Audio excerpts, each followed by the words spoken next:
Okay, so everybody wants to know how I make the cheese sauce from here. You're making cheese sauce? I knew that was coming. Yes, I'm making cheese sauce. Yay! Okay, so I got my jar of potatoes and carrots because like I said, I had 2 jars that didn't seal. You've seen what I did with my other one. This is what I'm doing with this one. And I just, dump it on in there because you want that starch. That starch is what helps thicken it. And you're using the potato starch already that's from the potato instead of adding potato to it. Like potato, yeah. Just use the water that's in there. Okay, now I eyeball everything, but I will do my best to give you approximates. So to 1 pint, you got, okay, and I'll explain every, olive oil.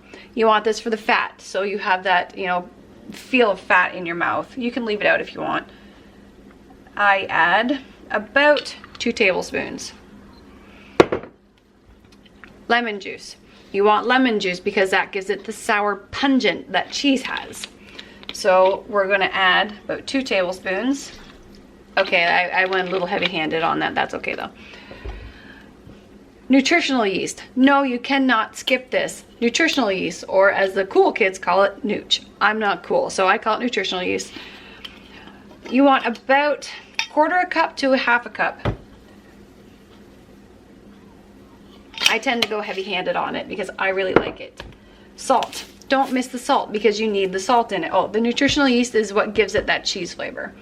Salt. You want salt in it. This is not something you can skip salt on because cheese has that naturally salty flavor to it as well as the sour. Sorry guys, I'm talking as I'm doing this. So you want about 1 teaspoon of that. That was probably a little heavy-handed, but that's okay. Garlic powder, that is just a taste preference if you want it in there or not. We go about between 1/2 teaspoon to 1 teaspoon.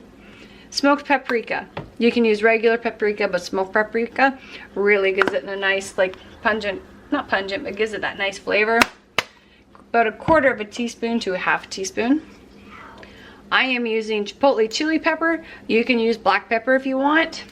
I just prefer using this. And I'm going to add about 1/8 teaspoon of that. I have some rice milk here because I know I'm going to need to thin this out a little bit. You can use water if you want. I'm just going to add enough just to make it a little thinner so it can blend a little easier. Okay, so give me 1 moment so I can blend this and we'll be right back. Okay, so now I need a spoon. I need 2 spoons because I got my taste tester beside me here. Yeah. Okay, hang on, let me give it a taste first. Here, take your spoon. Okay. So it will have this really lovely, it looks like nacho cheese. Like it really does.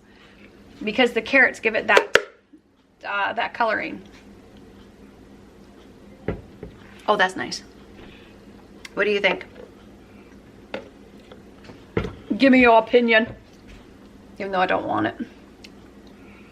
I'm kidding. I'm kidding. Good. Is it good? Is it missing anything? Yes. What? It's cold. Of course it's cold. It's not on nacho chips yet. Okay, but anyway, so we're having tacos tonight, hence why I made this, because this is the cheese sauce we actually use. Well, Katie and I, we use anyway on our nachos and tacos.